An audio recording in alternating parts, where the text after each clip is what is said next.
And we're live, ladies and gentlemen, boys and girls of the world. Welcome to your Sunday broadcast from Brah Migos podcast. Back again. You already know how we doing our thing. We come to you guys every chance we get live to talk sports, to talk wrestling entertainment, to talk baseball, to talk everything that is going on in the world of sports. Today, you already know who I am. You already know my face. I'm Price. And I have Rob and Visky. And we are collectively the Brah Migos podcast. He's finally back from off of assignment. He's finally back from off of assignment, people. Baby. Yeah. So, with that being said, guys, we're going to jump right into things Jump. right away. Right away. So, look, this is something that's happened, and there's been a lot of coaching woes that go on in the NFL. People are jobs is dropping. People are coming back and forth, and it's been wild. It's been a hell of a while, past week. But there's one in particular that we want to talk about. And I'm going to go ahead and give us a little drum roll for this one. That's Look at that. Mike McCarthy becoming the Steelers head coach. Look here. Mm-hmm. So look, Cheeks. it's a couple things that went through my head as soon as I heard this, and the first one was just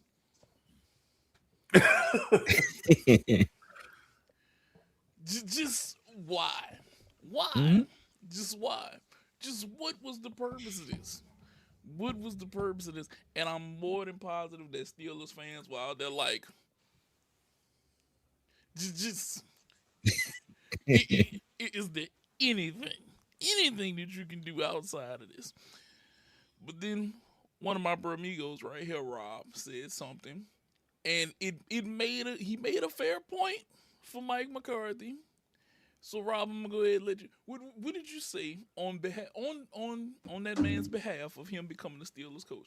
What did you say? So now, granted, I had the same reaction as those sound effects that Nate pulled out when I first heard about it. Yes. But then I actually looked into like what Mike McCarthy is, like what his resume is, and it's not really that bad. And to be honest, it's not too dissimilar to what Mike Tomlin was. So Mike McCarthy, like I went on his Pro Football Reference page, and I'm like, okay, well, what was he as a head coach? So Mm-hmm. 288 games, he was 174 and 112 with two ties. And granted, balloons, and so uh, uh, he wasn't really that. It's a 600 winning percentage. With the Green Bay Packers, he had 618. Granted, a lot of those years had Aaron Rodgers at the helm, but some games he didn't. But also, like he had his time with Dallas Cowboys, and everybody's like, "Oh yeah, he was shit with the Dallas Cowboys." He was 84 and 49. So, which 583 winning percentage ain't bad at all either. Which we had three 12 and 5 years. So it wasn't a bad coach. And so you're like, okay, well, he was a bad in the playoffs. Throughout his playoff career, he's 11 and 11. So it's like he's not really like he hasn't really had a bad stretch. Granted, 1 and 3 with the Cowboys. So that's probably what a lot of people feel is as where that shitty comes from. But it's still to where it's like it's not too dissimilar than what Tomlin was. Tomlin was 8 and 12 in the playoffs. Granted, he had a better winning percentage because he won every season. He didn't have any kind of bad season. He didn't have any under 500 seasons, which Mike McCarthy had 4. Mm-hmm. But it's still to where Mike McCarthy had a lot of ups. He had some 15 win seasons. He had a bunch of some 13 win seasons, 12 win seasons. He had a lot of upside. So overall, Mike McCarthy might not be a bad head coach. And I think he's very much the same, which it seems like that's what the Steelers wanted to go for. The problem I have is I think they should have went more splash, kind of similar to what they did with Tomlin. Like Tomlin was the DC for my Minnesota Vikings, Yes, and he he was. was the hot coach. He was a hot defensive coordinator that was out there. I thought they had a chance to basically replicate that with Chris Shula from the Rams because he has had that defense humming the last couple of years, and it's not like they had a ton of names coming into it. Like he helped develop the Kobe Turners and the Cam Kitchens and all these different players that basically are going out and possibly going to be getting money very soon. Granted, they got the Jared Verses and some of these other players, but Right. he's been having that defense hum. Also, he's a legacy, the grandson of Don Shula. Like, why wouldn't you want something like that? But they didn't do that. They wanted to basically go, all the same. It's the comfortable quilt, of playoff defeats, but they just got it in white now. But either way, I didn't think it was that. I thought it was bad. Looked at it, wasn't that bad, but we'll see what happens. Bisky, your old head coach, now Steelers head coach. How do you feel? How do you feel? I'm gonna just go. I got one thing to say. An old native tongue. Better you than me. Better you than me, Steelers. Y'all gonna have them. We didn't have our turn. Good luck. That's that's bad. Now, whenever Rob painted the picture for me that he wasn't that bad, I still just don't like it. Look, it's people who Granted, agree with us with the clip. Whenever I said you should have been taken whenever you had Mason Rudolph, you should have taken him. What more? like Rob say, well, granted, the resume ain't really that bad if you want to put the numbers, side by side or whatever. But at the end of the day, when it matters most, he only got one. Which is what people hated with Tomlin. Like people, I don't think people were tired of the winning seasons and even tired of the non-tanking.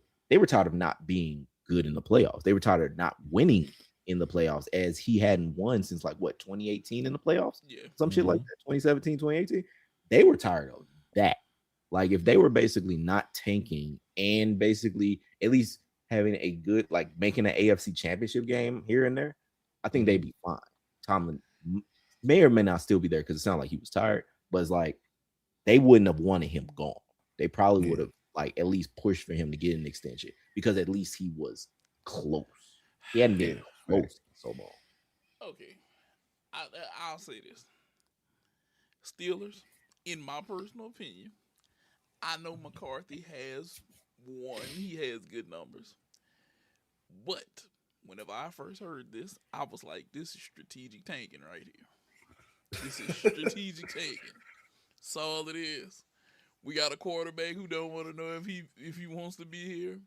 We've had a guy who's had a good system in Dallas and couldn't really win, even though he had some good years.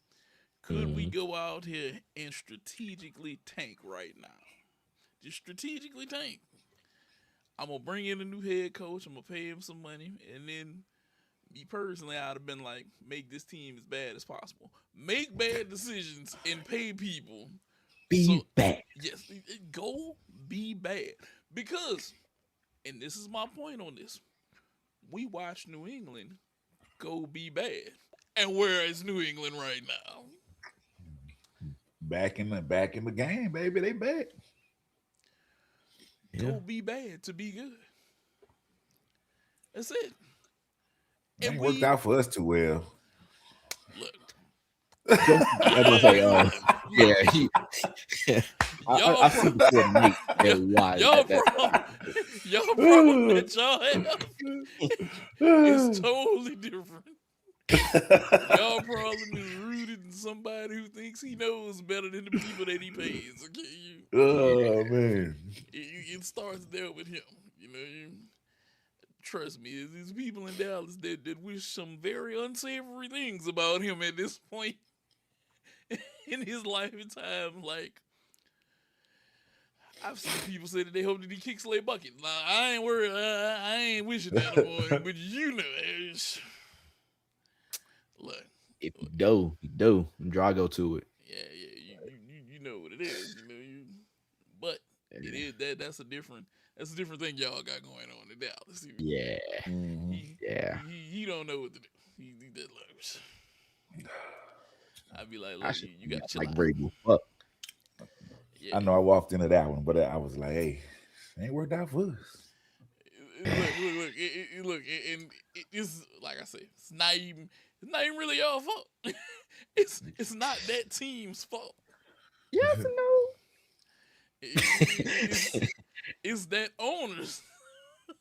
He that's is a that's the great amount. that's the yes. Or that's the Yeah. no part. I mean, it's not a team fault unless you're Kenneth Murray Jr. I meant to say something like that was. I was like, damn. I didn't know it was like you had it like that. Because every time I think of him, I just think of Keith Murray.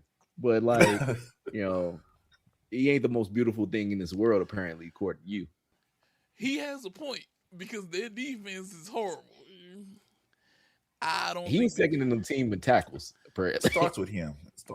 It just it just bothered me because every time they just showed a play up close, he was running the opposite way. That's another conversation for another day. Yeah. It's basically if y'all need to go and look at the booty awards, y'all go ahead and check that out. It's on our page. It's on our Brah Migos page. Go ahead and check the booty awards out. Yes, you definitely might want to go look at the booty awards. It's quite entertaining. It's quite entertaining. Let's see who the bums are of the year, man. Yeah. Now, from the gridiron to the squared circle, here is Brah Migos Pod Royal Rumble Draft. Yeah,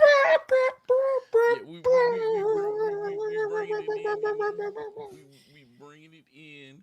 We this year are going to have a Royal Rumble draft. Why? Because we love wrestling. We love wrestling, and we love drafts. Yeah, and we love drafts. I do it every day. So, with our Royal Rumble draft, Rob, go ahead, explain the rules to the people at home, and then we'll begin drafting. All right. So, very simple. So we're going to have a draft. 10 names. We're all going to pick 10 names each. Mm-hmm. So, and this is, not exclusive. This is not exclusive to specific ones. We'll basically say, hey, all either draft. So, or either Royal Rumble. So, men and women, we're going to pick 10 names. So, it could be 3 men, 7 women. It could be 7 women, 3 men. It's just up to basically us to pick who we want. Now, the rules of the draft are fairly simple. Now, it all gets, as far as just like a fantasy draft, there's a point system. The points go like this. 1 point. If your person gets a point, elimination, that's 1 point. If the person that you pick is a surprise entrant, that is 3 points. Now, surprise entrants would be anyone that's not on the roster or not being currently utilized, like, in like last year, essentially, like a Bianca Belair, for example. That could basically be also anybody that is just anywhere. So like it could be Mickie James for the women, it could be Brock Lesnar, basically somebody that is not currently there, storyline, everything. You get 4 points if your person is in the final 4. Mm-hmm. Easy enough. You get 5 points if basically your person had the most eliminations. And also, if finally, 10 points if you pick the winner. So if you draft the winner for either the men or the women or both, you get 10 points. And the order is going to go like this. So I did a randomizer 5 times. Mm-hmm. And Nate is the number one overall draft picky or picker. Yeah. And then it's on Visky. And it's going to go snake. So once Visky picks his first, he's going to then pick his second. So, how we can start this draft? Go ahead. It's the gift and the curse being the number 1 pick. Yes, it is. Yes, it is. No, you got the world as your oyster right now, brother. So I have a strategy.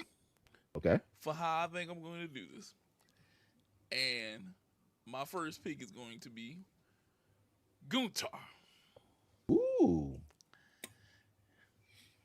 Okay. Yeah. We're going to play that line of I think man at the top of the marquee. He might go out there and pull a cane and get 8-9 eliminations.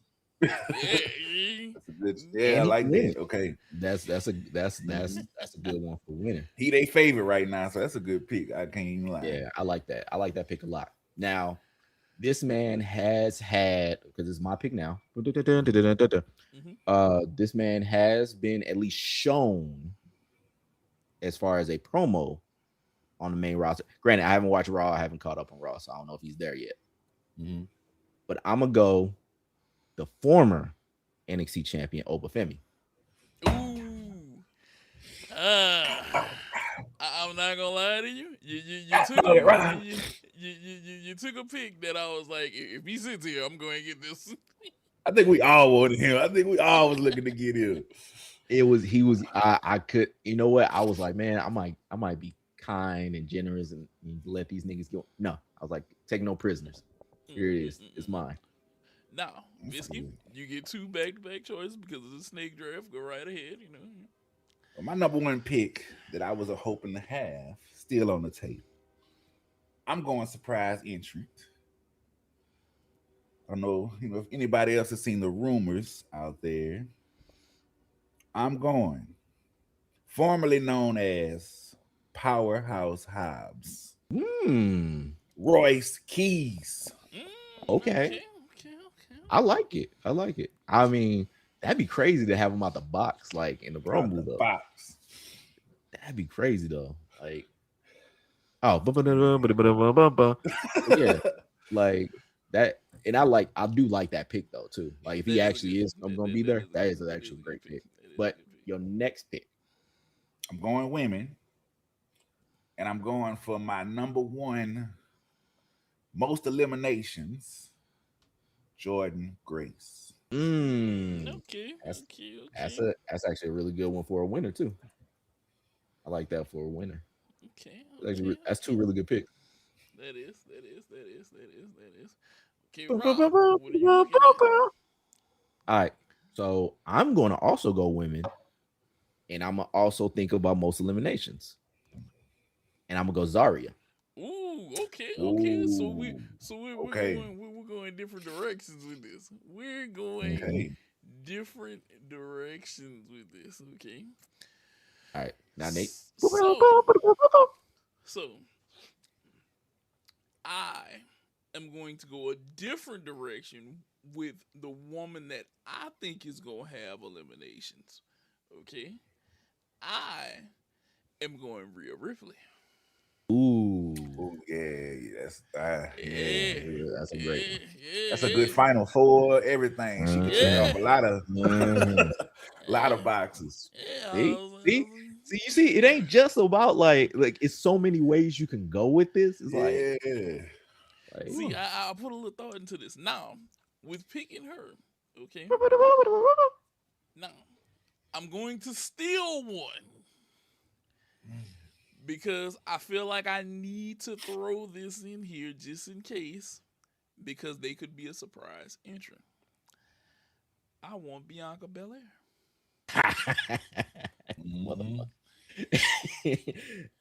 Yeah. I was like, I got this. I was like, I know who I want on the women's side. Who could also have the most eliminations. It's next level thinking sometimes. Yeah. Go ahead. All right. I am going to go. I'm gonna take a second. I'm gonna actually go surprise entrant. I'm gonna go Chad Gable. Like that. Okay. So I'm gonna help you out. Are you picking Chad Gable? Or I am picking Chad Gable. Okay. Now, if there is a member that he might be, because there has never been anyone to say if he is anyone else. It is a rumor and innuendo that he is of a large American fashion. Now, if there is that possibility that he is that, I do not get any points. Okay. It's only Chad Gable. Now, Whiskey, it's your turn. All right, I'm going for a possible Final Four.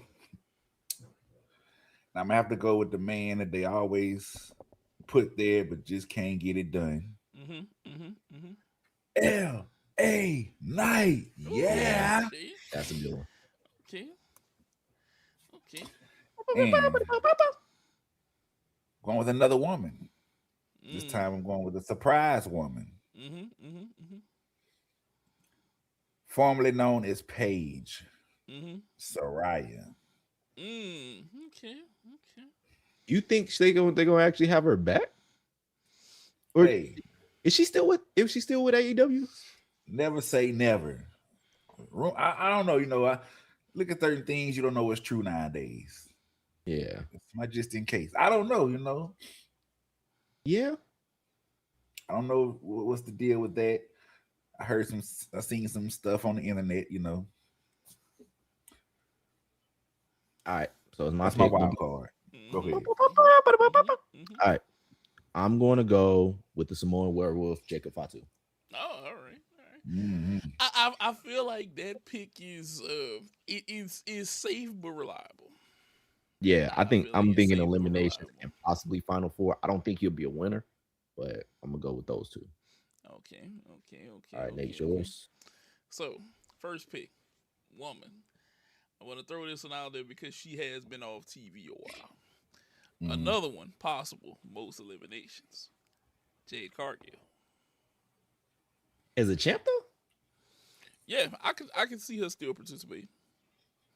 Okay. Yeah, they be needing women too. Yeah, because that's why I think. You think so? Because I mean, they got plenty. They got plenty of women. Well, this Yeah. this is what I'll say. Well, you know what? How about this? No, no, you can lock in Jay Clark. It's up to you. Because I know who my other one for woman with most eliminations. You know what? Let's play let's play the safe woman one. Some people may or may not agree with this. Nia Jax. So is she replacing Jay Yeah, yeah, Cargill yeah. or I'm okay? gonna replace her. And then I'm going to stay in the Samoan family. Okay? I already know. We're going solo. Oh, I like okay. that could be actually a sneaky number of good eliminations. See, I like that. you gotta think. Like I said, next level thinking. Mm-hmm. Got No, good Mm-hmm. next no, level that's thinking. legit. All That's right. legit. Now it's on you, Rob. All right. So I am going to go surprise entrant and somebody that has been talked about as far as being somebody that's going to show up sooner or later. Mm-hmm. Y2J Chris Jericho. I do Damn. it. I do it. I was trying to hold on. I was trying to hold Mhm. on. Rob, you taking my list. You making me Look, have to knock names off my list, right? you niggas been taking my list, Mr. Bianca Belair, LA Knight, shit. Like, nah. Come up I've in. been waiting. I've been waiting. I was like, I'm gonna try to hold out as long as possible for that one. I was like, hold out, hold out. Well, then I'm have to go for a well-known common Final Four. My tribal chief, Mm. Roman Reigns. That's a good one. Okay. That's a good one. Uh, All right, next trying to game. get my women off the list early. I want to go somebody who I think should be in the title picture, who should have been in the title picture. Who I think they might finally give a chance. Raquel Rodriguez. Who she is? She does have a title match that night, so so that's actually a good. That's still a good pick because that's one for most eliminations. Now I'm going. I'm going to go a Thickums with as well for my next pick, and I'm gonna go Lash Legend. Okay. Mm-hmm. Okay. Yes. He said Lash Legend. Okay. Your turn, homie. couple ways we can do this. Okay, so being the fact that we've covered most of our Samoans here, we've taken a Y2J approach out of things. Cause Sami Zayn is gonna fight McIntyre that night. Right. Which that should be a good matchup. See, something is telling me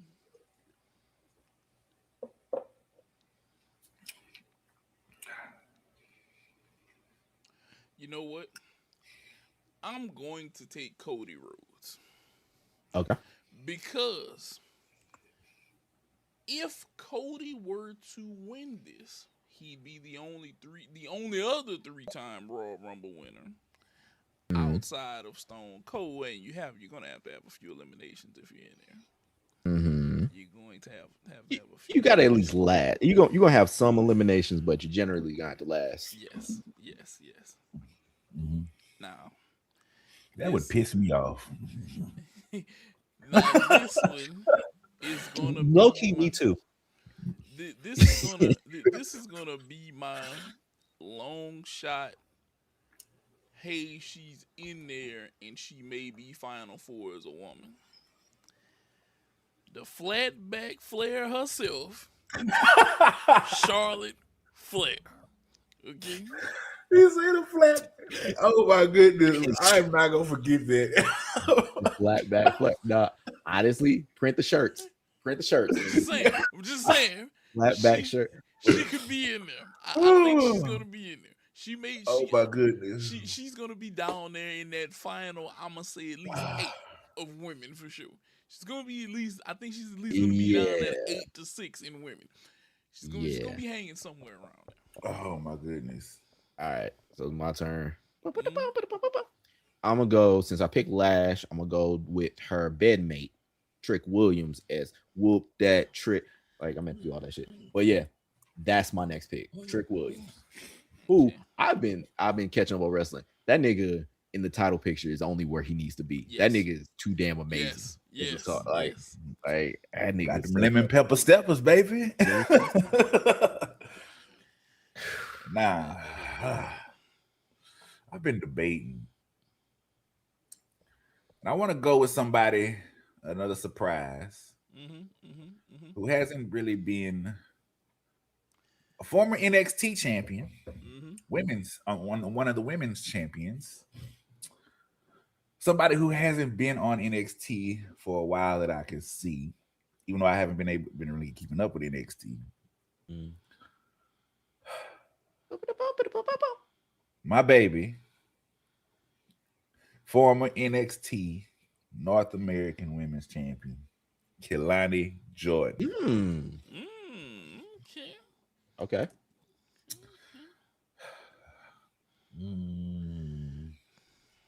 Okay. That's actually a good Final Four one. Actually, I would say that. That's a sneaky Final Four. Now, since neither one of y'all really took them, I feel like just because I think he can be a long laster. Awesome.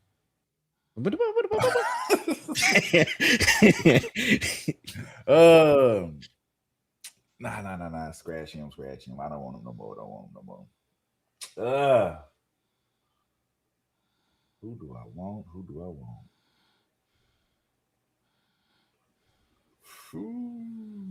Dang, I'm looking down the roster.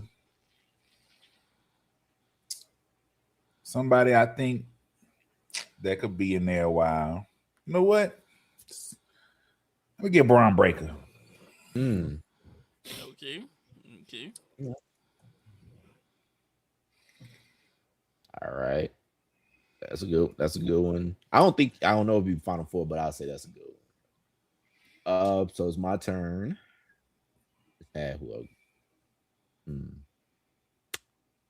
Like I had who I was gonna pick, and I changed my mind.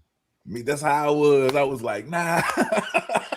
It's like, because it's really somebody that, I'm gonna pick him right now. Tyler Tonga. Mm. I'm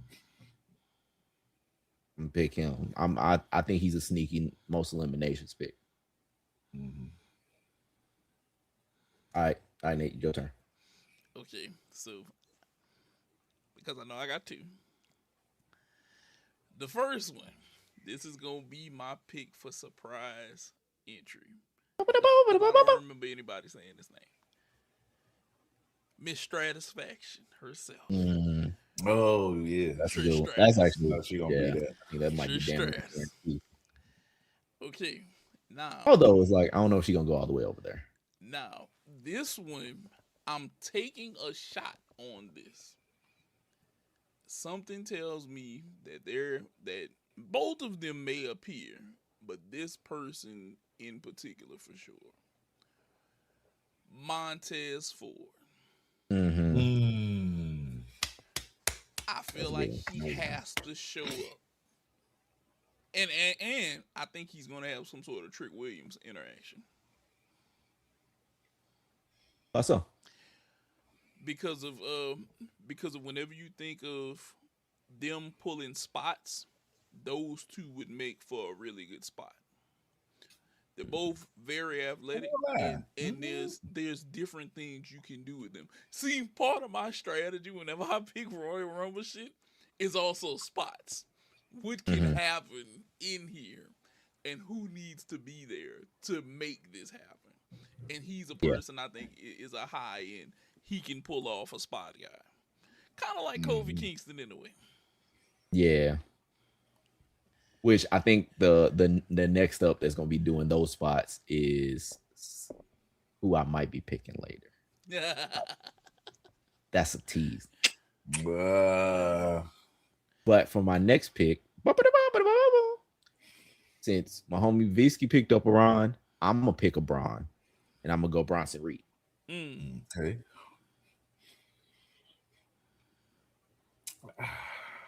It's my final two, huh? Yep. Ooh, put me on the spot now. Uh, let's go with. I'm gonna go with another. I'm gonna go to woman first, and I'm gonna go with another Judgment Day member, Roxanne Perez. Okay. Mm. Okay. Okay. Okay. Okay. Let's go with Roxanne. And now, my final and 10th pick for my lineup. Mhm. Mhm. Mhm. I skipped out on them earlier. I might as well go. Give me 4 letters, one word. Yeet. Okay. That is that. Okay. Okay. Yeah, that's a pretty good. That's a good one right there. That's a good Yeah. one. That's a I good like your one. lineup. I do like your lineup. Okay. Okay. All right. All right. So it's my last pick. Mhm. Mhm. And because actually, I'm not gonna pick this person. I'm not gonna pick the person that I tease. I'm gonna do an audible, pick this other person. I'm gonna go women. Miss Parker. Miss Oh, Parker. Ooh. Jada Miss Parker. Parker, Miss Parker, Miss Come on Parker, down. You Miss are the Parker. final contestant on Rob's draft pick. Draft board. Miss Whatever. Parker. I don't have any more left, huh? I should be Now you done. got one left. I got one. One left. Hmm. The world is your oyster right now. Now, because I'm not picking anymore, I would say the person I was gonna pick is Javon Evans. That's who I think is gonna be the Kofi That Kingston. that started to be that started to be one of my Ah, picks earlier. That started to be one of my picks earlier. But you still got plenty. You got a huge roster that's actually got some good, I would say, picks left. Javion Evans didn't even cross my I'm mind. I'm Z. trying to make sure to see Royal Rumble match wise. We do I just have that. Good one still left. Real good one still left.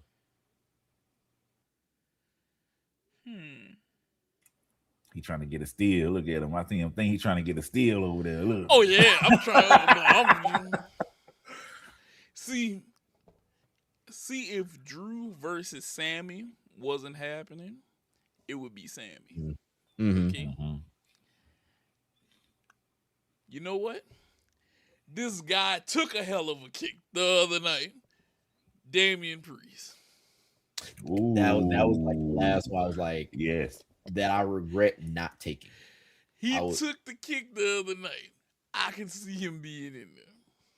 Like I was, because my thing was I was gonna be like, who do y'all? Because my next thing was gonna be, who do y'all regret not picking? And that was gonna be like the number one guy. Like when I was looking through the roster, I was like, I should have picked Damian somewhere in there because I think he's a Final Four, and I think he's a most eliminations really good pick for them.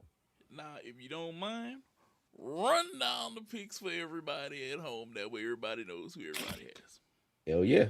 All right, so Nate, your team is Utah, Rhea Ripley, Bianca Belair, Nia Jax, Solo Sikoa, Cody Rhodes, Longback Linda herself, Charlotte Flair, Trish Stratus, Montez Ford, Damian Priest.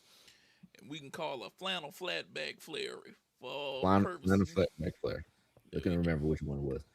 But my team, Obafemi, Zarya, Chad Gable, Jacob Fatu, Y2J, Lash Legend, Trick Williams, Tyler Tonga, Bronson Reed, Jada Parker. Okay. And run the people down for Bisky.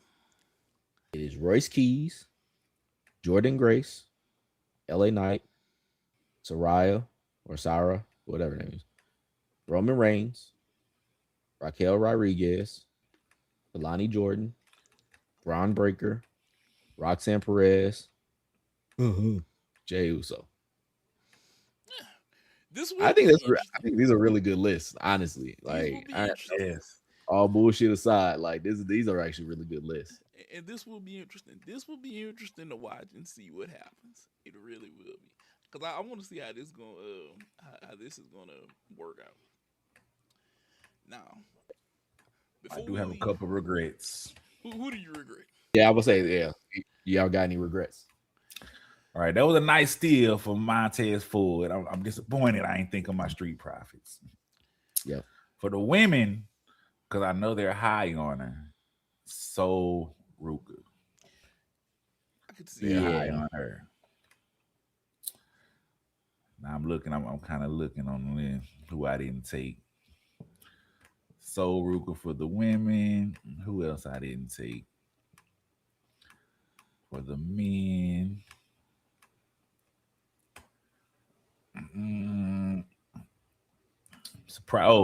Penta would have been a good one to take. I started to take Penta. The problem with Penta or Dragon Lee is this. I see Penta as a dude being top 15 to 12. Because I don't feel like they've invested enough into him.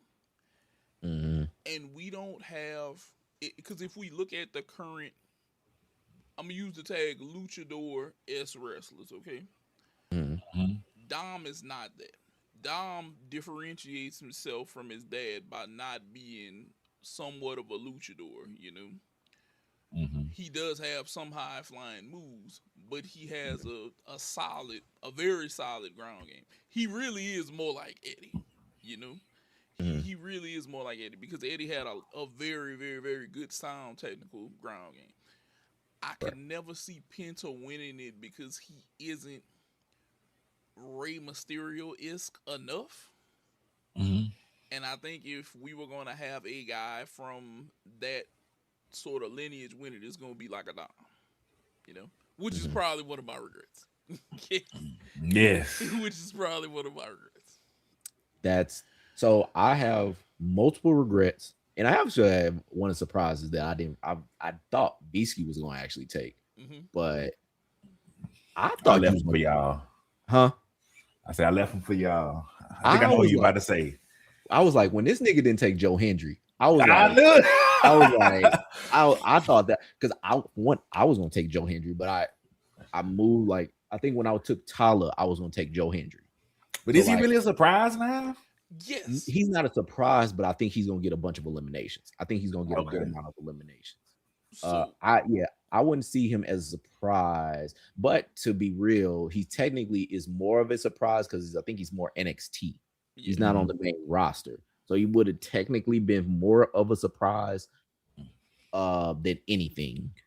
So he would have counted. I would have counted him as that. Another one I would have basically took. Almost. I thought I was gonna basically take almost as like as a pick. Thought about him, but I was like, I could see them leaving him off because he's been doing stuff in AAA, yes, and everything like that. But Dom was gonna be another one that I was gonna take because I think he has Final Four potential. I think of all the dudes, the Intercontinental Champion, between him and El Grande Americano, the actual El Grande Americano. Yeah, El Grande Americano. I wish I would have took, or I was actually gonna take El Grande like top 3, but I got good with my others. This is a reach, okay? But I thought about this. And I know nobody at WWE thought of this because I thought of this. Why couldn't it's 2 interactions that could happen at Royal Rumble that I could see happening that could have amazing pops. A Y2J and a Joe Hendry interaction. And then the other one was Americano and Chad Gabriel. But Chad Gabriel wearing like some sort of Americano tribute and them having an interaction. Because we all know at home that he played this character at some point. It's never been found out. We don't know that. They could have did the Spider-Man meme with all 3. Yes. And that's what went through my head. Which is why I said WWE Creative does not know what the hell they doing. Because and I'm gonna just frame this real quick before we jump to our next topic. Could you imagine a Joe Hendry and Y2J type interaction? Because we know Y2J doesn't care for characters like him in a way, but they make for funny ass interactions with people like him because of the personality of Y2J. I think he could play with the joke. It depends on like I don't think it's like the list guy. Like if it's list Y2J, like I think maybe he doesn't play with it as much, but like I think that he can play with the joke. But I could still see him getting eliminated by Joe Hendry, and then Monday night we hear, and that would be fucking crazy. It would be hilarious. Just imagine it. He bring back the list, man. Oh my God. Just imagine it. That's why I said there is no real creative in WWE Creative. Because maybe it's me. Maybe it's the fact that I have all of those crazy ass ideas no matter what I put my hand on and I can think of something to happen. But you think about that interaction. Think about that. Just think about that. Joe Hendry eliminates Y2J. Let's say they get to top 12, top 10. Hendry eliminates Y2J, and then Monday night we hear that. You just made the list. Just over and over, you'd be like Joe Hendry, your stupid pose. You just made the list. Exactly. Think about that. That would pop on Monday Night Raw. Viewership would spike. Y2J is back. Him and Joe Hendry have a feud. Now we have something else to make us want to tune in to these two going at it. Because Joe Hendry's character is over. And we all know Chris Jericho is going to be over. That's why I said we have to bring back the creative in WWE. And that could be a very fun rivalry. That could be a very fun rivalry. I'll be honest. I'm telling you, you have the other pieces. Sometimes you need those filler guys with those filler things going on that have a good story. And that could be one of them. Because we all know Gunter and AJ is about to be a story at some point. We know this. Might be over. That I think it's over for AJ. You think Like, so? yeah, This- I think AJ ends it at Saudi. You think he might? He might. Don't you wish that evil on That's me, what they Ricky said. Bobby? It's career versus. I think it's a career versus whatever, Matt, or it's a AJ's career is on the line. Yeah. At It Royal could Rumble. be that. It could be that. It could end. But we know that things have to happen for Gunter if he's going to be built up. And we know that they have hot new talent coming in. But you still have guys like Joe Henry, LA Knight, which I think also another feud that could be hilarious is a Joe Henry LA Knight feud because it's personality versus personality. Those Two two former are TNA guys. yeah, yeah, and there's also two former TNA guys that you could watch. You could easily throw a title in there that needs a face up for grabs between people like that. They don't exactly. They can be main card players in a way without having to put WWE champion. That's my one biggest gripe with WWE. You haven't put belts on guys who are over on smaller titles to make them things that are watchable and give people, for example, Sami Zayn. Sammy, as much as I would love to see you walk out of here with this title, I know that they're not taking this shit up off of Drew McIntyre. They are not taking this up off of Drew McIntyre. I know they're not. Yeah. They aren't. Because WWE isn't that bold, for one.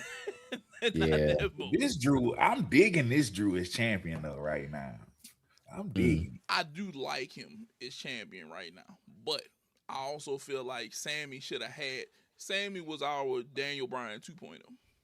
Yes. Okay, Yes. and they haven't fulfilled our Daniel Bryan 2.0 over there, and that's the problem because I felt like it was times where he could have been champ already, and you didn't do it. You just didn't do it. But hey, you never know. But I know for a fact that Drew McIntyre's walking out of here with this belt.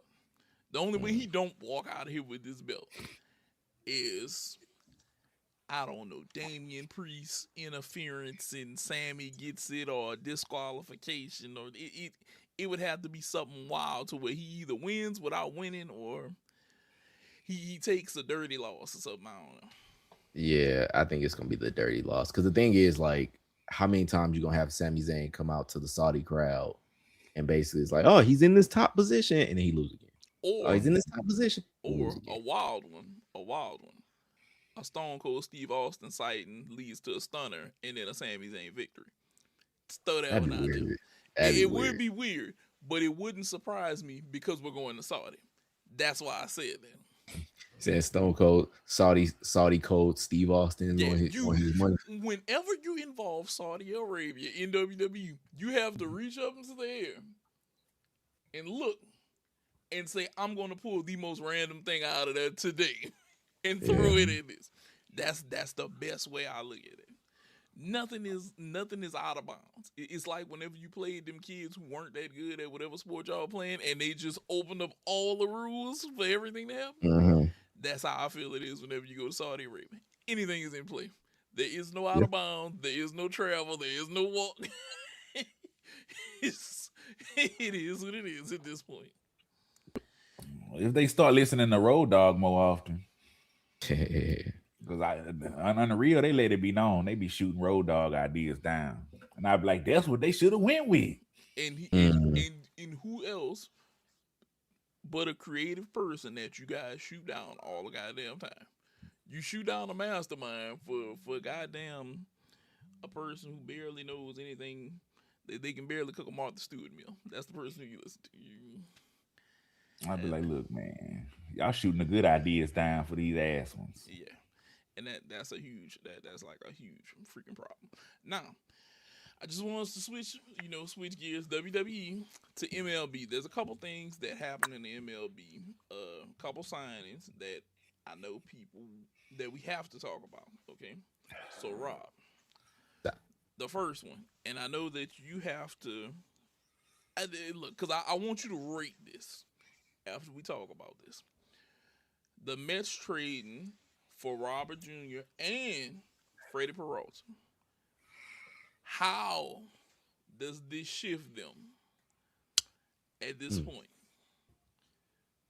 It makes them, to me, in my mind, and this is going to be very salacious, the favorite in the NL. So This is that big of a and move. this is why I asked you this. This is why I asked you this. Well, Visky, you got to look at this. They picked up a pitcher that is very, very high end. And I'm going to be honest with you. Before the Kyle Tucker move, okay, I remember thinking, what else can be done that hasn't been done for high end teams that could possibly be done. Okay. And because clearly the Dodgers didn't need Tucker. I thought that they might go bullpen, to be honest with you. I thought that they were gonna go bullpen and they might make a move at a pitcher. But you think that this pushes them to be the favorite now? Yes. Like this. Go ahead. Tell me why. Let me say why. So this Mets offseason, quiet as it's kept, because I think that there's been talks about, the Mets and how they hadn't done anything with all the money that they got with Steve Cohen and everything like that. But here's some of the names that they've added in this offseason. When you talk about bullpen, Devin Williams from right. The Lou. That's your boy. Thank you. Florissant, but Florissant's that's a whole nother thing. That's a whole nother podcast.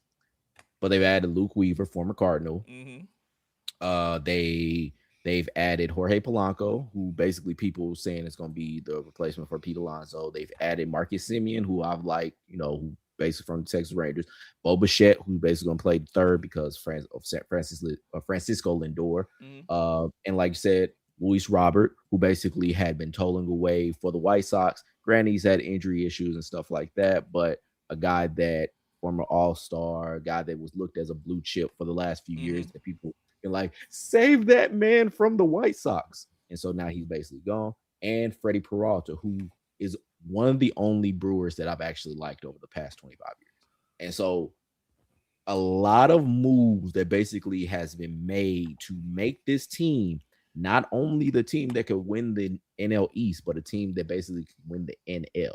I think that this makes them a very formidable team. They have a lot of depth in their bullpen still with Minter, and they added Brazabon, and they got Luis Garcia. That rotation that basically now has Nolan McLean, who is one of the top prospects in all of baseball. I think they had him as he's the top pitching prospect in all of baseball, and basically is set to become part of their rotation. They still got Manaea, still got Cody Senga, got Jonah Tong, who is another guy who basically I think he was on the prospect list this year, but had been on it before. Clay Holm. Like, they still have a lot of good parts of this team. Mark Vientos, who I think can have a bounce back year, who I know I said was going to be a 30-30 guy. Look, that was AI Rob. Don't worry about him. But like a guy that basically is going to be set to be really good in this lineup. I think the Mets really got something that they can basically win the National League with. And I think this trade basically, or these two trades really, can push them to basically be the overtaker of the Dodgers, who, granted, 2 years in a row and adding Edwin Diaz and Kyle Tucker, can still like be susceptible to losses. Okay. I'm about to trigger you right now, Visky. I'm letting you know right now what I'm about to say is about to trigger you. They just helped bury your Braves a little bit more. Thank God. Okay. Somebody has to. And and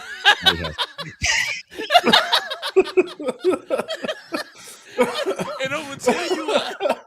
Whenever I saw this, I said, okay, they just figured out how to kick the Braves in the ass without kicking the Braves in the ass. Oh my God. Thank you for your service, Mets. And I'm gonna explain to you why. Whenever we look at what happened last year, it was Philly, Milwaukee, the Cubs, the Reds, Dodgers, Padres. Okay? Now, barring the Braves were injured and they had a lot of issues, the Braves had a weak-ass bullpen last year. Okay? And so far, y'all have done zero Okay, what do you feel like they've done wrong? Robert Suarez, the addition of Robert Suarez and getting Tyler Kinley, I think are big moves. Okay, Those are oh, very but big is it moves, and enough? it is enough You think because that you because think it's because enough between for them for the Braves? between Iglesias and Suarez being the setup, and then Mm-hmm. basically still got Dylan Lee, I think was pretty good.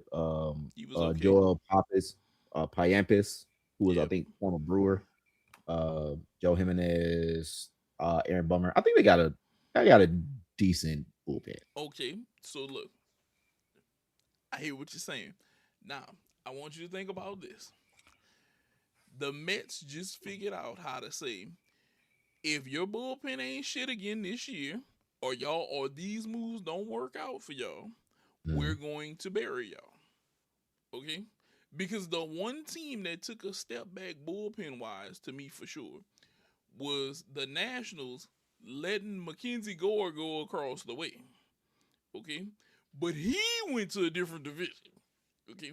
They helped no one on this side of the line. Okay? The best way that I think about it is like my uncle said. He was like, look, he said, you got to look at it like this. The Nationals might have gave up their best pitcher, but they sent his ass across the Mason Dixon line, okay? They Yeah, made sure that we don't have to deal with him like that, okay? and they got a haul for him too. Yes, they did. They got a hell of a haul for him, but it was a hell of a haul, and it's only one team was worse than them. Mhm. Fucking Rockies. Okay, let's be real.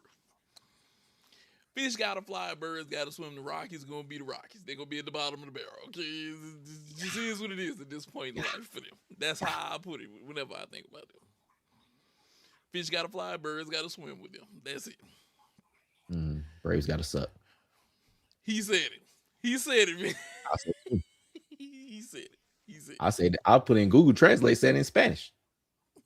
I'm gonna tell you right. Hmm? Just because your Cardinals Go ahead, speak. ain't gonna ever amount to shit ever again. Ever. Ever Mm, mm. again. That's a callback. You know, don't come for my Braves. But I'ma still, regrettably, I'ma steal words from Uncle Shannon Sharp. That's fine and dandy what all y'all saying about the Mets. Regrettably, Dodgers in 5. could the Dodgers, the Dodgers still could I'm reign going king. Dodgers 120 this year. God damn it. Yeah, nah. Listen.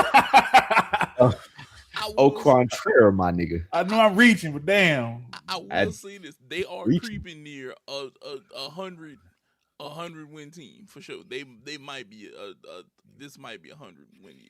I mean, but they was talking about them niggas winning like what 105 or like 110, 115 or some shit like that, and they won 93 games. Like Yeah, this is a susceptible team, yes it sort of. is. Like they get a lot of injuries, but they got a lot of like depth. Because I mean, they got like I think they had 5 players on the top 100 prospects and Mm-hmm. everything like that. Like they have depth and they have just overall like talent. But the thing about it is, it's kind of similar like with the Chiefs. Whereas like you have this team that has been going deep in the playoffs for for a good amount of years, granted because of their success, but it's like the bubble got to pop.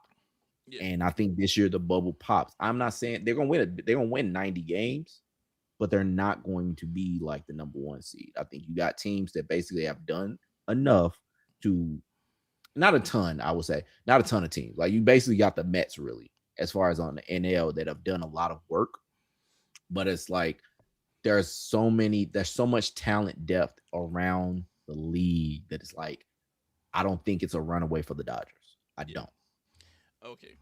Now the other pick, the other trade that I really like that I want to talk about is the Gore to the Rangers trade makes the Rangers a little bit less of a boat race team. And to say that they were a boat Mhm. race team in that division and won 80 something games last year, they have a guy he's a lefty and he can go out here and get shit done. Because I can tell you now, I took Mackenzie Gore quite sometimes on MLB props for strikeout, and he went and got it done. Okay, no matter who it was, he got it done. Them adding a guy of that caliber, in it just look. I just gotta say this. I don't think that I'm not gonna say we. I don't think people appreciate how loaded it is if you have one of those American League teams in your backyard. Like I outside of the White Sox, okay, outside of the White Sox, and then maybe I'll say the Angels, because I'm kind of high up on the Athletics because that's a young team, and and maybe the Twins, and maybe the Twins, because I feel like the Twins are still trying to figure shit out, but they have some pieces on there. But outside of those two teams, it's a lot of good talent in the American League. And it's a lot of good teams to go and watch in the American League, hands down. But the Rangers adding a guy after them going 500 last year. They went perfect 81-81.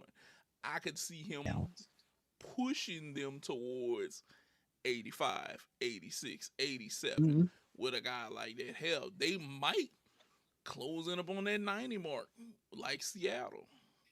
They might push that direction and get close, because I don't think people realize AL West was freaking tight, dog.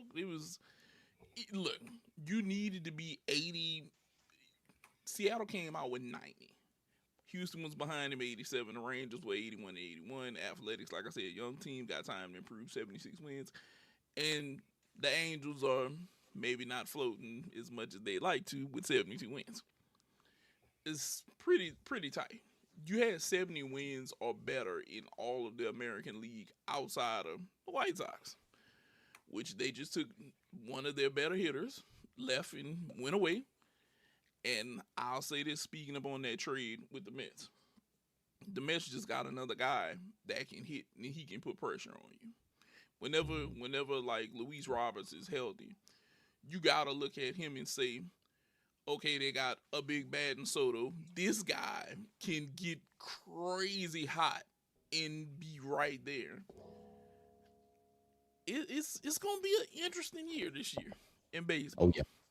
It's gonna be another one of them interesting years. And I also say this: Cleveland, you need to make some moves. Okay, you did get Jose Ramirez an extension, right, but you still need to make some more moves. Okay. That rotation. Yeah.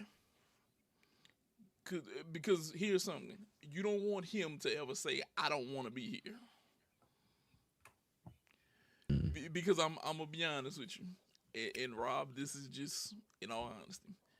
His goddamn team seems like a team that Jose Ramirez would want to play on. Okay? I could see him wanting to be a Brave, and the Braves saying, come on through. Replacing Austin Riley? Yeah. Yeah. I mean, yes, I would rather have Jose than a lot of people in the league, but like they gonna do that just to supplant him though? A switch hitter? I mean, granted, like switch I don't know if they are good though. Yeah. Switch hitters do come in handy. No, I'm not saying that. I'm not saying okay. I don't think that they would from an emotional standpoint versus like an actual like operational standpoint. I think that yes, is Jose Ramirez better than Austin Riley? Oh hell yeah. But I think that they build up so much goodwill with Austin Riley that I think that they wouldn't do that. I think that's one of those kind of things, like, because okay, so like think of it like with your team, Nate, with the Red Sox, Rafael Devers. Granted, he got more into his feelings than what we felt like he should have, but it's still to the point of he put in a lot of work with that team and basically was supplanted by a guy who, yes, fellow All-Star, better defensive third baseman, but as far as like from an emotional standpoint, it's like, damn dog, like I am here. I've been with you. I came up through your system. You gonna basically throw me out for this nigga, even though he's better than me? Yes. Like that's one of those things of like you can lose your team. It's a subtraction by addition, because you can basically be like, oh, all you niggas are expendable because we'll find somebody else. And I think that when it comes to team chemistry, I think that could be a big move for But for something like that. us, it was addition by subtraction because But y'all ain't got neither one of them niggas right now. So that's also the other thing. This is true. But chemistry wise, it worked out for us though. It worked out for us chemistry wise though. That's how I look at it. Did it though? Yeah. It worked out for us chemistry wise. We had Drake crying in the dugout all the time. Okay. Yeah, but that was because his feelings were hurt, and I understand his point, even though I don't 100% agree with his point, but I do understand his point. And that was really that point. It was y'all replacing me when I built up so much goodwill with y'all for a dude that plays my position. He took the slight, but it was just like I understood why he took the slight. And I needed him to understand why his ass was getting replaced. Because as a person who plays the MLB game, and as a person who's tried to use him, his bat, tremendous. Great left-handed bat. His glove, paper thin. Yeah, doesn't do you any good over there at third base. Yeah. I can tell you, I was this close to throwing a remote one night because I forgot I had him out there at third base. And they hit one right at him. And it went right past him. And I was like, this is why your ass got traded. This is why your ass got traded. Because you can't do shit for me over there at third base. And this is why you had to go. Now, granted, Bregman left us. It was a shot that we had to take, though. It was a shot that we had to take. We got defensively better.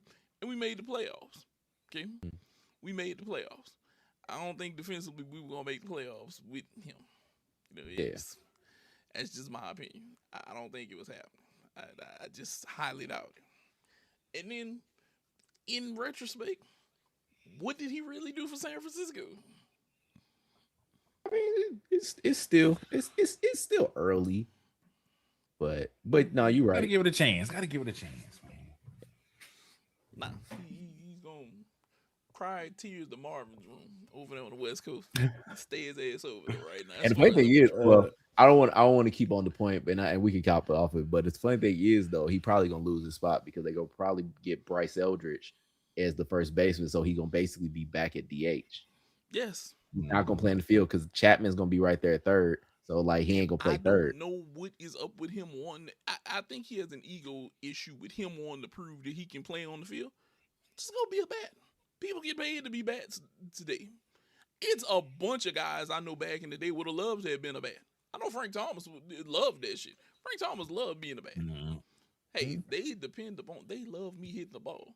That's what, if I was him, I'd show dedication to being a bat. I'd be in the batting cage 24/7. Whenever you see me at practice, I'm doing my thing. I'm in the batting cage. Look, this is what you need me to do. I'm gonna be the goddamn best hitter that I can be for this team. And that's the reality. He gonna have that pride. He gonna want to get out there in the field, though, man. Yeah. And J. Cole said pride is the devil. I think he got a hold on him. Okay, he needs to let that hold go. Let that shit go, my brother. He needs to let this go, bro. He needs to let this go immediately. Now, I do want us to switch gears and let it go before I think about kicking him in his ass. From the baseball diamond to the gridiron, and before we get into what we talking about, I just want to throw this out there that the Broncos are up right now on New England with Jarrett Stidham, and he has thrown a touchdown. I don't know if y'all paid attention to that. People thought it's gonna be boring. It's like, the game started already. Yeah. I thought it was later. It started at 2:00 y'all time. Yeah, and he's actually marching right now. They marching. It's 3rd and 3 right now. He might get another one. People forget Stidham debuted and threw for like 365 in a couple touchdowns. People forget that. He's not a total. He's not goddamn. He ain't a bum. Yeah, he is not a bum out there. And I think New England has been lulled into that trap now. I think that they thought that this might be, free real estate. And it ain't what you thought it was going to be. Yeah. Because let's see how this works out for him right now. Look, all I'm going to say is He pushed that 3rd and 3, and he's marching again. They're on. It's 3rd and 7 on New England's 20, so they might want to be careful. Let me go grab my remote. Yeah, they might want to be careful with this. Look at him. Look at him. But back to that. But back to the NFL. Yeah, back to the NFL. What do you guys think about the NFL wanting this 18 games? Like, as fans, how do we really feel about this 18 games? Granted, some of the injuries that we saw this year, some of the guys like just going through things. How do we actually feel about that? You know, how do we actually feel about what's happening this year? I was gonna have Visky go first, but I'll go first. Yeah, I don't know what happened to him. Yeah. Went black, so I don't know. Fade to black. But there you go. He back now. I just went to grab my remote, man. You know, I ain't Oh, want to be looking at a blank area. Yeah. I mean, it's all good. Okay. But no, did you want to go first, or you want me to go first? Yeah. You can go first. All right. Yeah. So I would say for me, the NFL is trying to kill itself. And I think that we really need to basically like put them niggas on suicide watch, because we see that these niggas, like, we keep talking about how some of these teams basically have a lot of injury. Like they were talking about with San Francisco and like the energy plan or whatever. Like, no, it's a lot of football. When you add more football and you have these people playing too much football, these injuries are going to keep happening. And the thing is, we are still watching, you know, even though the injuries happen, but it's like, think about how much shit people was talking about the Broncos with Jarrett Stidham as being a starter. Granted, injuries happen, but like when you keep on having injuries to, I mean, Bo Nix is kind of a star now, but like you have injuries to like the starters on these different teams because you having them playing more football, and especially when you're trying to eliminate the preseason. So now you have them playing even more snaps, even more this and everything like that. Like you trying to basically kill your own dope. Like we don't need an 18-game season. We don't need a fucking season that lasts past the All-Star break in the NBA. Like it was nice when it's just like, all right, we got 16 games and we just do it like that. Granted, there was a push for 17 and it was like, okay, 17 is cool, but like it don't really add anything. Like I don't think we're better off with more football. Like I think football is cool, but football needs to be missed. And I think that you need to save some of your cats and save some of your players from all these games, because it's like they don't need to be taking these many snaps, dog. Like it's a contact sport and it's a lot of soft tissue injuries because you niggas also aren't paying for the good turf either. Yes. So it's like I think they need to basically pull back, or if they basically, I would say for the players, if they say 18 games, tell them we need pensions. Give us pensions. Like you need to basically look at our long-term like shit. If basically you trying to screw us over like this. What about you, Visky? What do you think for this? Where do we go with this now? Yeah, because honestly, to me, the 17-game season is pointless. Like, you used to add in one game just for the hell of it. Like, it's a lot more injuries. And for some reason, just in sports in general, it's a lot more injuries in sports these days. But, yeah, it's shooting itself with a lot of things. A lot of the arguments over the whole catch rules and it's some of the rules they implement is just not making sense, you know, and that's what it's making it hard for people to watch. A lot of times they feel like the refs getting involved. Hell, at this point, I think the refs don't even know what the hell a catch is. You know, like sometimes you hear me when I hear those explanations, they just be like, man, just go with it. just go.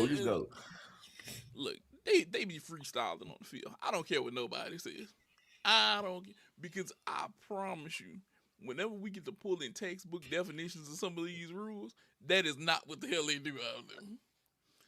Because from pass interference, all that. We literally saw the same catch twice in the same day, and one was a catch and one was an interception. And it's like, okay, sooner or later, we need to get this referee conference going, and we all need to come to an agreement of what's a catch and what's not a catch. Because Dez Bryant is at home going crazy whenever shit like this happens. I guarantee it. The Dez caught it. Yeah. Because if we ever Dez caught it 2.0. Yeah, if we ever look back on it, the rules say Dez caught it. They say he didn't catch it.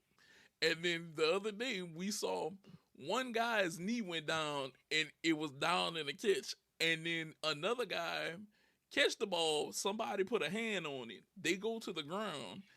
Technically the man's knee is down, but this was an interception because some kind of way, shape, or form he got the ball from him. No, you talking about the Brandon Cooks catch or the Brandon Cooks play? The other day, yeah, Him versus Nah, Devontae Adams. that was a catch. no, no. This is my theory on that. I watched them both closely. This is my theory.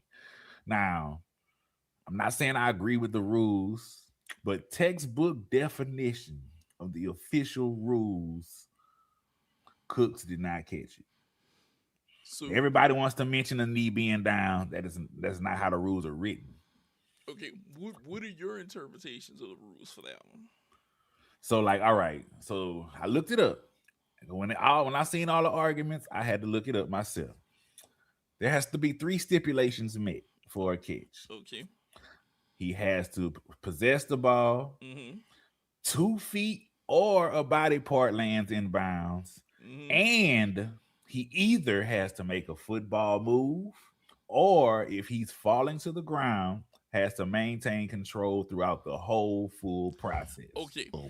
So here's why I say it should be a catch, and this is why. While everything you said is correct, I cannot make a full move or maintain possession if he's doing this or this to the ball. Because at that point, it becomes a wrestling match. Because if you watch closely, he had a hand on the ball at first, okay? Until they got to the ground was whenever he made his move to make a play at the ball. So there has to be some sort of cutoff line or understanding of what's going to happen, because I think if the rule starts to favor the fact of I can wrestle with this nigga whenever we go to the ground, you're gonna see these DBs doing this shit way more often. But they have. They Well, usually do. some have, but then you have some that don't. And I think what's gonna happen is if that's gonna be the constant ruling, you're gonna see coaches and DCs say, whenever this ball goes, if you within arm reaching him, wrestle with him to the ground. If that's going to be the rule. My only problem with it is there's no football move that can be made once my knee starts to hit, and this has come from playing contact sports. Once I start to hit the ground, if he's wrestling with me behind the ball and I either take a bump on the ground or something like that, and I have that little shift with me where usually this is a catch no matter what, we're going to have to figure out what's the cutoff line for where me and him gonna have this tussle. And I think that's gonna be my issue with it, because if not, I'll be honest with you, I'd be like, hey, give me whatever DB's got big ass hands, because we about to get in the wrestling matches now. whenever this ball goes up, it's about to be a This is where I think the match. Devontae Adams catch is different. Why they considered it different? This is just my opinion of why they considered it different. Is because Devontae wasn't in the air. He didn't jump and was in the air when he caught it. He was planted, caught it, and turned and went to the ground. He wasn't in the air. Yeah, I can see. I think that's why. I'm not saying I agree. I'm just saying my opinion of watching. I'm not saying I agree with everything, Yeah. And Grant, I didn't see that play, but as far as like the Brandon Cooks one, you have, like Visky said, you got to survive the ground. He did not survive the ground. And I think when the ball popped up and it basically went into McLaughlin's hands, or whatever his name, the number 29 from Broncos' hands, it was like, yeah, it's just because he went to the ground, he has to survive the ground with possession of the ball, period. And it can't move and it can't do anything else. If it moves, then it's up for grabs, damn near. But that's why I was like, it's not a catch. Like saying it is a catch is like, no, just because you go to, if it was college, maybe, because usually the play ends once basically that person hits the ground. Yeah. But even then, they have to survive the ground to an extent. Like if you look at Devontae Adams, I think they consider he as a football move because he wasn't jumping to catch it. He caught it, turned, and hit the ground. They consider that a football move. because he caught it, turned, his knee hit, then they ripped it out. But I think they can see it. Like, granted, it's too much confusion for me. Yes, I don't like it. yes. I don't like it. Yes. I'm just saying my opinion of why I feel like they called it the way they called it. That's Yeah. it. That is a that almost wasn't a catch right there, boy. You bobbling that ball. But now with us, so deep into the NFL season, I don't think we need to add more games. They need to stop it though. This No needs to more. be- Look, because Yeah. I don't know if you guys view sports like this before we get to our last topic. I view sports as like a year-round phoenix. It dies down and then it comes back about its ashes. I don't need football running too close Nah. to my NBA and spring training games Yeah. because now you want to suck up too much of my time now. I'm cool with adding one more with the 17, but I don't need another one because now you're encroaching on my, hey, I'm getting close to All-Star break and I'm supposed to be finishing this shit with the NBA, and here come my springtime games for baseball. You're running too much. I need my NFL Phoenix to die. It sit in the ashes for a little while before it come back later on. Like my nigga, I'm so ready to talk about baseball, nigga. Yes. I like in the next few weeks we about to start our MLB previews, and nigga, I cannot wait. And I also need to go get our MLB draft because we are gonna have a MLB draft put together this year because we love baseball. Fuck yeah. So, because like I said, I need NFL to die off, continue to die off. And once this dies off, we go into all the sports, because the NBA is looking interesting, and I want to be more on top of that in my MLB and stuff like that. Like I said, they gotta pass one or the other. Oh yeah. It's a relay race. I'm already pissed off about the whole hockey. I know we don't really talk about hockey too much, but I know there's some bullshit in hockey that is pissing me off. What has pissed you off in hockey so far? Yeah, I'm gonna say, go ahead, like talk about it. The goddamn point system. Oh, I know what your beef is about to be. Let me guess. It has to do with these overtime wins and losses. Bruh. So it works in my favor every year. How is it that you got the least amount of wins, but you number one because all your losses came in overtime? Yep. That don't make sense to me. Look, it took him extra time to whip my ass again. Yeah, it's like you basically won on points, like you ain't a knockout artist. Some time has passed, so I'm sure the standings didn't change and the points didn't change since I recognized that. But like my Ducks at that time, my Ducks had the most wins in their division, but was not even in the playoffs because of the point system. And the team that was number one had the least amount of wins, but because damn near all their losses came in overtime, the points put them at number one. It is weird. That is. I did honestly. You talking about Vegas? Talking about Vegas? Nah. See, the standings changed. It wasn't Vegas at the time. Because I was about to say, I know Vegas. Vegas is like number one in the Pacific, and it's them and the Kings with like the most shootout losses. Fix that, NHL. Fix that. Wins need to be worth more or something. That is nuts, though. 2 points for a win, 1 point for an overtime loss. Yeah. Like I said, it works in my favor every year whenever I pick shit in the NFL, in the NHL. It works in my favor every year because I know the teams that are gonna hang in there and make shit shootouts, and by that alone, I can kind of say, okay, they're gonna pan out somewhere up here whenever these points get done. I just gotta make it to the shootout. That's it. Who can make the most? That is crazy. Like they have, like I'm looking at it now. Yeah, like Vegas has 25, losses overall, and Anaheim really only has 24, but Vegas has more points because technically their record is 25, 13, and 12, which is a crazy amount of overtimes. That is nuts. See, but the only team that's truly dominating in hockey right now is Colorado. That's it. Yeah. Colorado's the only team, and then you could say the Hurricanes, and then damn it, I'm trying to remember the goddamn joke. Red Wings. Red Wings up there. Yeah, Red Wings up there too. Niggas. Somebody had a joke. Oh no. See, they actually made a joke about Detroit. No, it was the Maple Leafs. That's what it was. So the guy went into Tim Hortons and they gave him a mug, and he said, "Why are they not giving me a cup?" And and the joke was, they say, "Well, the only cups that you can get are in Florida." And the guy That's awesome.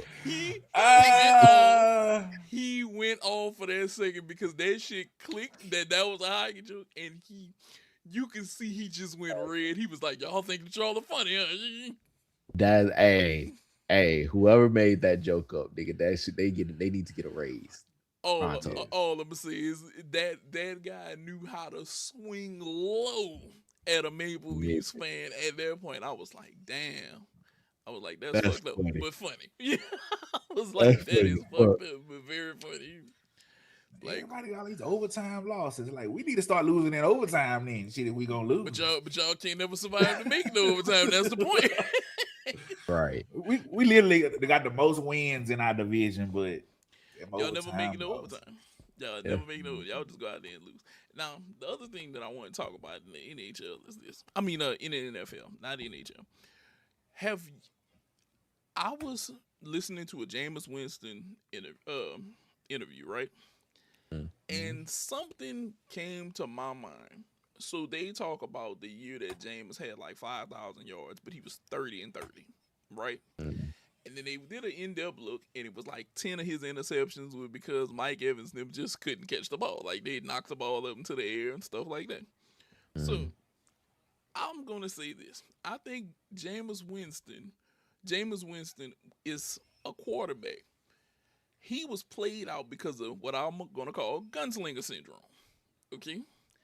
He's one of them people. I'm going to try to get this in there. A la Brett Favre. The only difference is they never embraced it for him like they did it for Brett Favre. Mm-hmm. Because we know Brett Favre was a gunslinger even whenever he was old and he was in Minnesota for your Vikings. Mm-hmm. They just played it away with Jameis Winston and became about decision making and accuracy because of the results of what happened with him.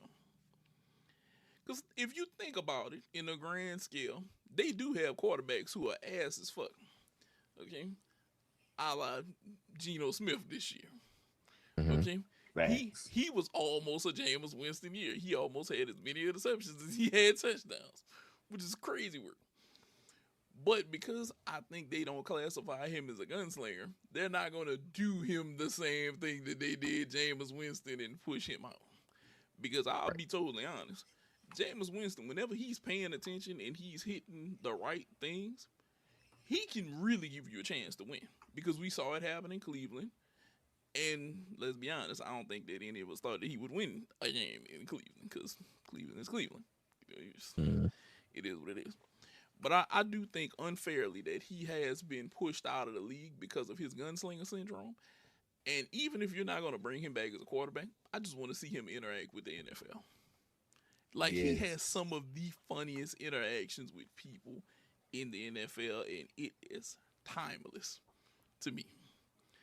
Like, imagine our idea, Rob. Have him come in and give motivational speeches once a week to a random team. That shit would be freaking hilarious. Mm-hmm. Could you imagine Jameis Winston giving an Eat the W type speech somewhere just randomly? That would be. Imagine if he was in Carolina and gave out an Eat the W speech. Actually, it's a good one. That would be hilarious to watch. People tune in just for that. I know I would. I wouldn't want shit. I love James. I feel like James need to play for the Cowboys for just like one season so I can get a jersey. It's just so he can James. Yeah. Him interacting with Dak would actually be really fun. Yes, it would. It'd be like the one season. Because I feel like honestly, he is like just personality wise on the field and everything. His antics he is like my favorite NFL player right now because he is so He's funny, bro. so indirectly funny. Like Mhm. it's like he'll just do shit where he's just like, what the fuck is that? And it just be the funniest shit in the world Bruh, too. I don't know where he gets it from. It just his has to be. reaction, his reaction to the touchdown catch, that was hilarious, bro. He was so excited, bro. I laughed. That he was like that little dance he did.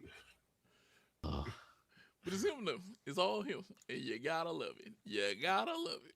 You just got to love it. You just gotta love it. But moving on from things in the NFL to the NBA, and this is gonna be our last group of things that we're gonna cover because it's basically one after another, and then one other thing. But you know what? I'm gonna go with the one single thing first. This bothers me, gentlemen. Okay, this bothers me.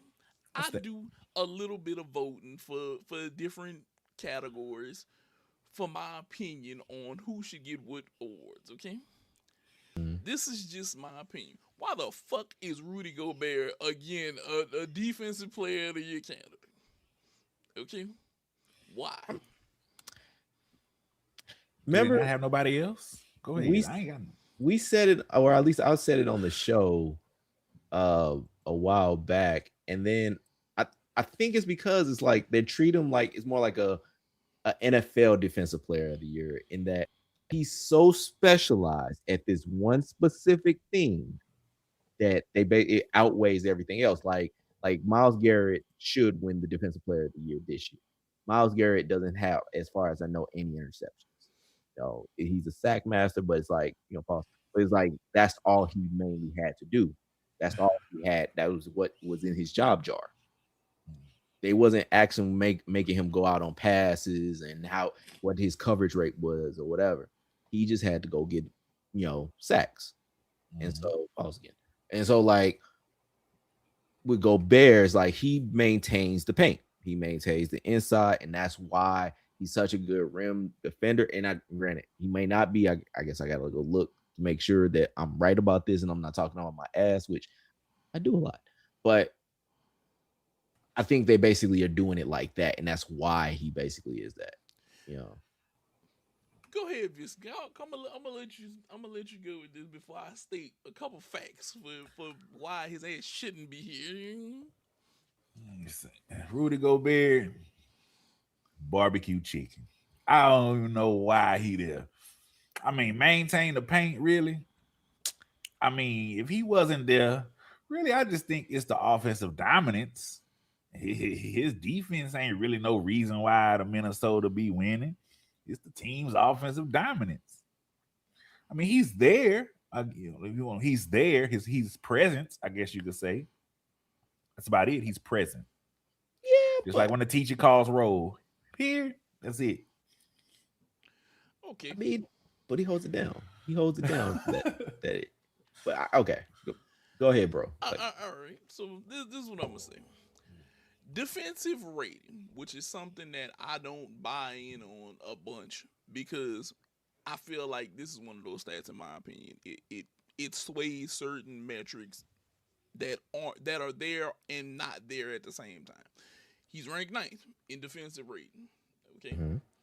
Okay. Some people will say, all right, that's not too bad. Okay. Now, whenever Fox ranked people for defensive player odds at winning this, Chet Holmgren was number one. He has the best odds. That's the person that they Mhm. think might win. Wimby is after him. Okay.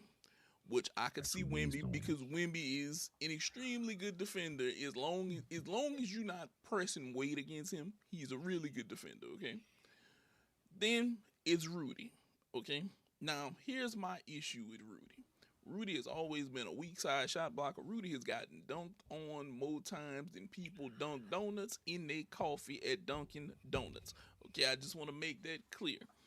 Mhm. Rudy is not a guy. Now, like I said, weak side shot blocker. He does come through at that. Mhm. But whenever I think about Rudy, I'm like Visky. Barbecue chicken. Okay, Mhm. Ant-Man didn't gave it to him. Ja didn't gave it to him. He don't stand a chance whenever these guys come in there. He isn't the Stifle Tower. You know, Mhm. he doesn't deserve these nicknames. If it wasn't for the fact that I've called Victor Wembanyama so many times the French baguette, that would probably be Rudy's nickname at this point. Okay, Mhm. I do not believe that he is that good defensively because as a shot blocker, he is not Dikembe Mutombo to me. Okay, he is not Hakeem. He is not dealing with Shaq whenever you drive. Okay, I'm not worried about that defender putting me on my ass whenever I'm a drive to the goal. Okay, like I said, if he catch me weak side, I could deal with that. Okay, but I do not feel fear for him. And a person who isn't on this list that I think unfairly isn't there is OG Anobi, who is a Mhm. terrific defender for the Knicks right now. And he has come through countless amounts of times with steals, defensive plays. He's there. I think that even though, like you said, he's one of those people, he's a specialist, I think he needs to be removed from this list. Okay? Because he's not as good of a person as they put up there. And a person that's missing from this list is Dyson Daniels from Atlanta. Mhm. Extremely good defender. At 6'8", guards get down there, switches on the forwards, blocks, steals, you name it, he does it. It's just my opinion that Mhm. I don't want to see you up here anymore for Defensive Player of the Year awards. Okay, Stealing award. Stealing. just stealing them. Highway Just like he robbery. stole a lot of people's, immune systems because he spread COVID. Yes, he did. Yes, he did. And I'll Remember never that forgive him for that. Defense wasn't jackass. good there either. He has White to know. blood cells just basically saying "Olay." And it's the fact that he did the shit where he touched everything, okay? Yeah, it was like karma couldn't hit that nigga hard enough. That, look, that was one of them, I'm going to predict this on the bingo card moments. And if it was on your bingo card and you hit that one, you should win alone for that one. Because Mhm. I know he thought he was being ha funny and then it came out to be true. Yeah, His mama that's need your to whoop ass, his Mr. ass. French man. Exactly. Exactly. Exactly. Because it's like, why did you do that? Why did you do that? It's like whenever I hit that thing. Why are you running? Why are you running? Uh-huh. Because you knew what you did. Now, the last thing that we want to get into today, because I know that we've given y'all a fairly action packed, podcast. We have to talk about Jonathan Kuminga.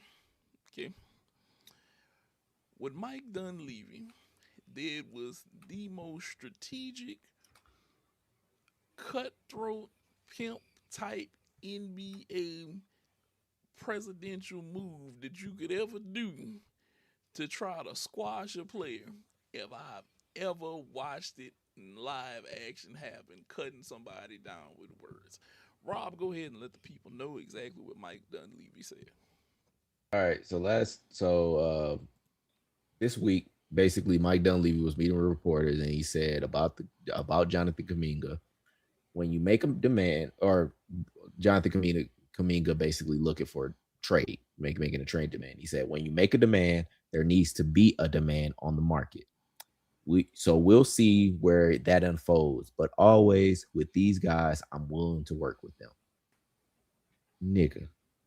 Now, with Mike Dunleavy saying some bullshit like that, and the only reason I say it's bullshit because it's a kind of fire quote, but he has some culpability as to why there's no demand for Jonathan Kuminga. Jonathan Kuminga has been on this team since what, 2021. Hasn't really had much in the way of any level of success. Hasn't had much in any way of any highlights. Like, we don't really have like a list of things where you can basically be like, Jonathan Kuminga did this, Jonathan Kuminga did that. Mhm. All it's been is just Jonathan Kuminga has been a trade target for years because there's been nothing else. There's just been nothing else. And so when it comes to him being Mike Dunleavy making these kind of quotes, or Mike Dunleavy Jr.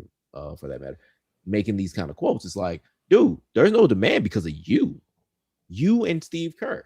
it's not because Exactly. Jonathan Kuminga, and unless they want to say what it is and be honest, like they were right there, like say what it is. Say that he's been slacking. Say that he ain't come to meetings or say whatever. But don't make it like, oh, well, there's got to be demand. The demand is on y'all. Y'all basically been putting him in these positions where he don't seem like shit.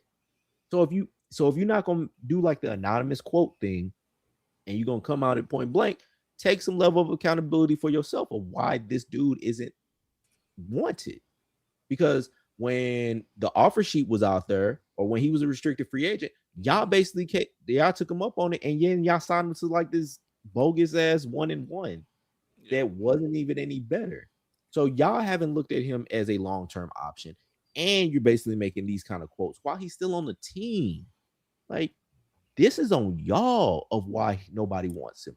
This has to be squarely on Mike Dunleavy and Steve Kerr as to why you can't pull this guy out. Because if you want to basically have demand, you got to show why they're demand. Now, even like I watched the game the other day.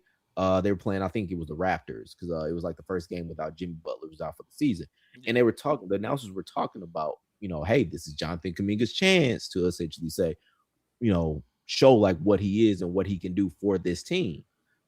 But it's still to the point, it was like, this is much too late. Like, he's still young. Yes, Jonathan Kuminga, I think, is like in his early 20s still. But it's like, I think that people aren't willing to go after, because it's like, what am I go after? What do I want out of this?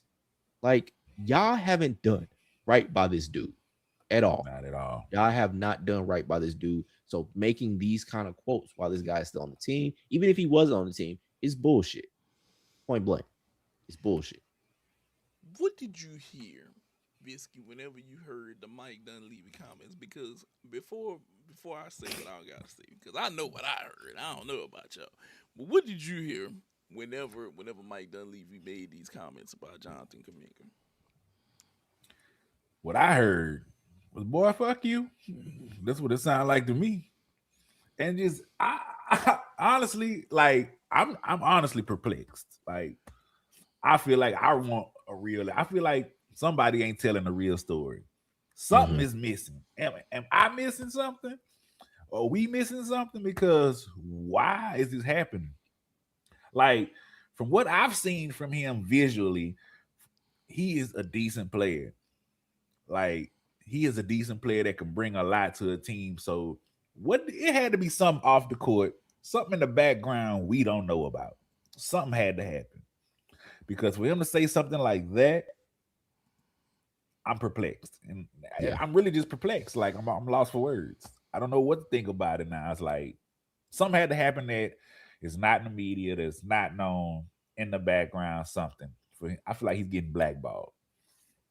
Okay, so granted, since we've been live, they ruled him out with a bone bruise. Okay, but I didn't hear that. What I heard them say to this man was, "Bitch, you speak whenever spoken to, and you go get my money whenever I tell you go out here and play." Okay, that's what I heard. I heard Eddie Griffin say that to his ass the other night whenever he was up there, and then he turned and say he better not be getting up out of line when I tell his ass go play. Goddamn it, that's all I heard, because you told everybody that it's no way that you gonna tell us what you want to do, and we not gonna do it. And Golden State did do him wrong with that 1-1. Okay, they did him totally wrong. I think he's a guy that he is gonna have to test free agency. I think whenever they wanted to put a trade around him for Giannis, it should have got done. Mm-hmm. Whenever Milwaukee did want him, and they were like, "We're not letting him go," and now he doesn't want to be here. And right now is actually the time whenever he should have been in the lineup totally, because Jimmy Butler is out. Okay, Mm-hmm. and to be honest with you, when before you made the move for Jimmy Butler, you should have thought about pushing Kuminga to the forefront of that spot and then go and get somebody else. I need to make him a feature player and then go get somebody else. Okay, that's why whenever it was talked about at one time that they wanted to make a move for Cat, I was like, okay, I could see Cat being a move, because Right. Draymond is your enforcer. You could have Cat out there. You know, Cat just has to rebound, get his points, be a scorer, help take some of the load off everybody else. He can stretch the floor. Draymond's a playmaker. Kuminga be out there. You'll be fine. But now karma has come back to bite you in the ass. Okay, Jimmy Butler's out. Okay, he's gone. Mhm. We Another know. ACL. Yeah, another ACL. These ACLs are crazy work. And they paid him a shit. And granted, I ain't saying that they shouldn't, but it's like they paid him a shitload of money to basically be on that team and everything like that. And now that's basically gonna be out for shit till next year. It happened now. We're not going. Okay, so Kyrie happened close to the playoffs, I want to say, or in the playoffs last year. Whenever Kyrie Yeah, got but hurt, yeah, and we haven't seen him yet. So yeah, we're not going to see him till after this. Matter of fact, he's probably you might as well just rule him out for the whole year next year. yeah. It's probably like you probably not gonna see because Jimmy, what this is, he's like 37, 30. I want to say.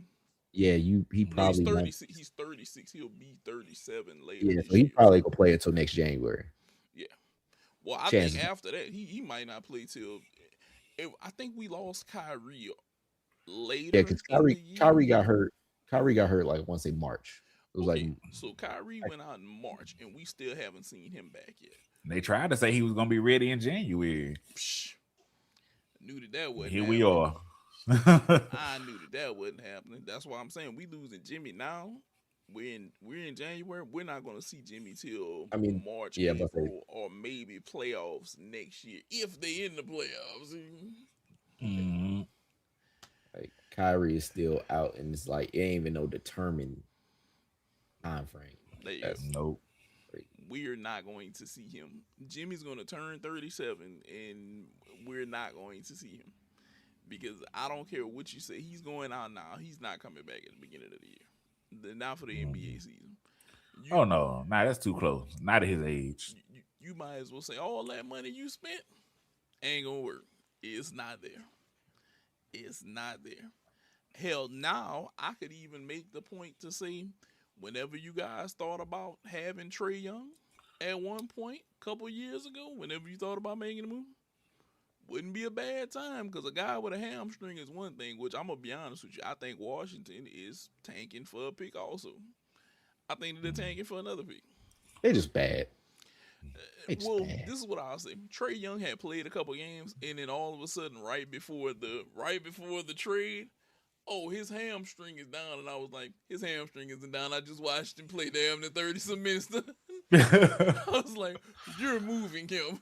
And then he got to Washington, and he said, oh, yeah, I want to play and get to know my teammates. And I think they were like, they were doing their Vince McMahon. Cut the camera. Cut. I don't want you to play this shit. Next year, yes. This year, no. Let's cut it. Let's make sure that you don't play till next year. Let us get another draft pick first and see what happens. See what moves we can make. Hey, look, now you've pissed off a guy who could be your centerpiece. You pissed off a guy who could be a centerpiece. He could be really helping your team right now. And I'll always say this: your rampant inability to control Draymond Green has also came back to bite you in the ass. Every year I think about this. You punch Jordan Poole, you call KD a bitch. We keep holding on to your ass. And this shit like this happens, and it make me look back and you remember if you would have just shut your ass the hell up,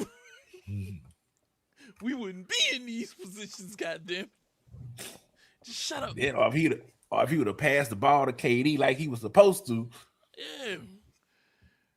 I'm gonna be honest. If I was any of them, I'd be like, we in this shit because of your ass. You can't keep your motherfucking mouth shut and your hands to yourself. Right. You just learn to shut up and not hit people. We'll be all right. Like nigga, just shut up. He like that little child that say all kind of out of line shit. It may be true, damn it, but keep your mouth shut. You know what your mama used to say? If you ain't got nothing nice to say, don't say anything at all. Just You wanted to call him a bitch that day. Don't say that shit in the public. Say that shit in the background. Whenever we get in the locker room, you can tell him whatever you want to tell him and then apologize. But you should have known KD was going to take that shit to heart. Not you. Not you. I'm going to let it fly. He going to have the deal. And now look where we at. We ain't got Jimmy. We ain't got KD. All we got is Steph and you.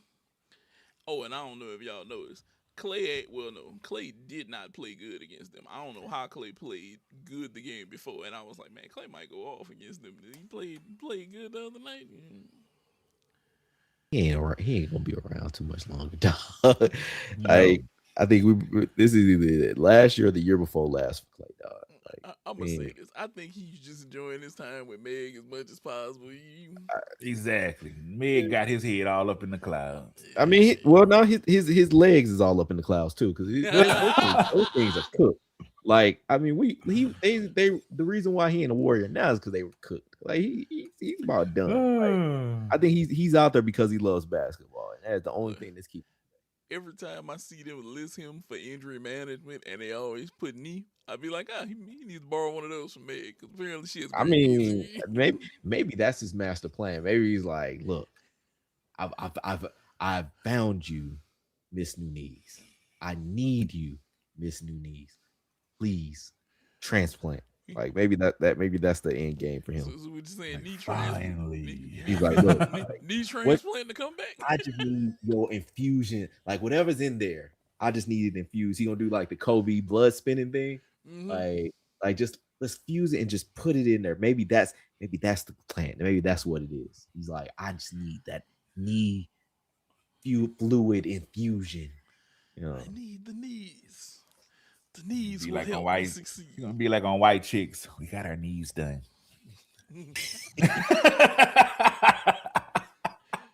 our knees done. I got my knees done. Whoa. Yeah, there's no pass interference. Nah, I just watched Drake try to air one out downfield.